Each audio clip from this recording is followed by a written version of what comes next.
तो आज हम एक बड़ी ही अजीब और मज़ेदार दुनिया में गोता लगाने वाले हैं। ये दुनिया है हिंदी यूट्यूब के हॉरर कार्टून्स की। जी हाँ, ये वो कार्टून्स हैं जिन पर लाखों करोड़ों व्यूज़ आते हैं और ये देखने में जितने अजीब हैं ना, उतने ही गहरे भी हैं। ज़रा सोचिए, एक सीन है जहाँ 5 बहुएं जो चुड़ैलें हैं अपनी सास से घर का इकलौता बाथरूम इस्तेमाल करने के लिए लड़ रही हैं।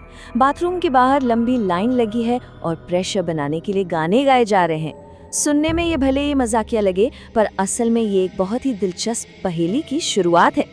तो बात सिर्फ इतनी नहीं है कि ये भूतों की कहानियाँ हैं। इनके पीछे ना आज की हमारी जिंदगी, हमारी असल परेशानियाँ छिपी हुई हैं। ये कहानियां दरअसल मॉडर्न समाज की दंत कथाएं हैं। तो चलिए आज पता लगाते हैं कि इन कहानियों का असली मतलब क्या है। इस पूरे विश्लेषण को हमने 4 हिस्सों में बांटा है। सबसे पहले देखेंगे कि कैसे हमारी रोज की जगहें डरावनी बन जाती हैं। फिर जानेंगे कि इन चुड़ैलों का मकसद क्या है। इसके बाद देखेंगे कि यहाँ न्याय कैसे मिलता है और आखिर में कैसे आज की समस्याओं को पुराने तरीकों से सुलझाया जा रहा है। तो चलिए पहले हिस्से से ही शुरू करते हैं।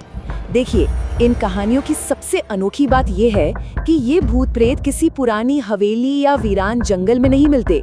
ये मिलते हैं घर के बाथरूम में, गांव के टॉयलेट में या फिर बच्चों के कंप्यूटर क्लासरूम में। और यहीं पर ना एक बहुत ही मजेदार पैटर्न दिखता है। जो घर का बाथरूम है वो एक सुपरनैचुरल जंग का मैदान बन जाता है। गांव का मामूली सा शौचालय एक बदला लेने वाली आत्मा का अड्डा बन जाता है और कंप्यूटर क्लास वो बन जाती है भूत का शिकार करने की जगह। मतलब हमारी अपनी जानी पहचानी जगहों को डरावना बनाकर ये कहानियां डर को और ज्यादा असली बना देती है। अब देखिए, इन कहानियों को ठीक से समझने के लिए 2 शब्द हैं जिनका मतलब जानना जरूरी है।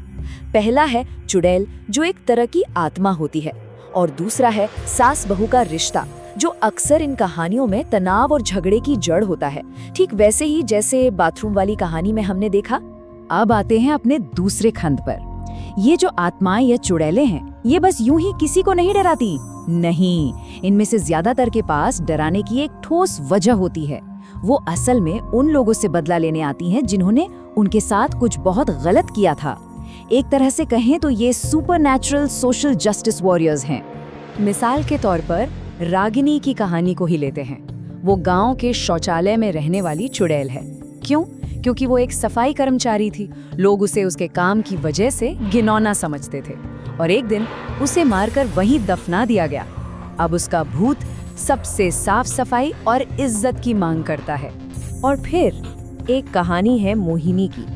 वो पढ़ाई में बहुत तेज थी, लेकिन उसके क्लासमेट्स उसकी शक्ल और उसकी कामयाबी से जलते थे। उन्होंने उसे मार डाला सिर्फ इसलिए कि फर्स्ट प्राइज किसी और को मिल जाए।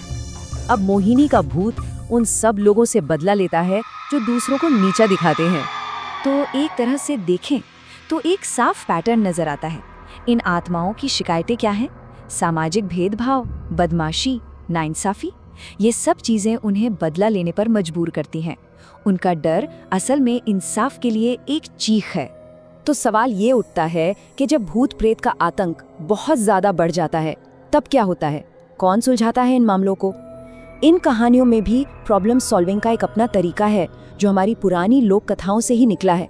यहाँ पुलिस या कोर्ट कचहरी का कोई काम नहीं। यहाँ एंट्री होती है तांत्रिक बाबा की। ये हमारी लोक कथाओं का एक क्लासिक किरदार है जो अलौकिक शक्तियों से डील करता है। इस दुनिया में वो ही असली प्रॉब्लम सॉल्वर है जो अपने मंत्रों और पूजा पाठ से आत्माओं को काबू में करते हैं। और ये जो भूत भगाने का तरीका है ना, उसका भी एक सेट फॉर्मूला है। तांत्रिक सबसे पहले आत्मा से आमना सामना करता है, फिर उसकी दुख भरी कहानी सुनता है, उसके साथ सहानुभूति दिखाता है और फिर गंगाजल और मंत्रों की मदद से उसे पकड़कर एक बोतल जैसी किसी चीज में कैद कर लेता है। और कमाल की बात देखिए, समाधान कितना आसान हो सकता है। 2 कहानियों में, एक कंप्यूटर स्टूडेंट मोहिनी की और दूसरी 3 सिर वाली बेटी की। इतनी ताकतवर आत्माओं को आखिर में एक मामूली सी कांच की बोतल में बंद कर दिया गया। तो चलिए अब आखिरी हिस्से में चलते हैं और इन सारे धागों को जोड़कर देखते हैं कि ये कहानियां आज के समाज के बारे में हमें असल में क्या सिखा रही हैं। तो ये कहानियां सिर्फ डराने के लिए नहीं हैं, बल्कि ये आज की समस्याओं पर एक तरह की कमेंट्री है। रागिनी की कहानी पब्लिक टॉयलेट्स की गंदगी और सामाजिक भेदभाव पर सवाल उठाती है। 5 बहुओं की कहानी बताती है कि छोटे घरों में पर्सनल स्पेस की कमी से कैसे झगड़े होते हैं। और मोहिनी की कहानी वो आज के स्टूडेंट्स पर पड़ने वाले प्रेशर और बदमाशी को दिखाती है।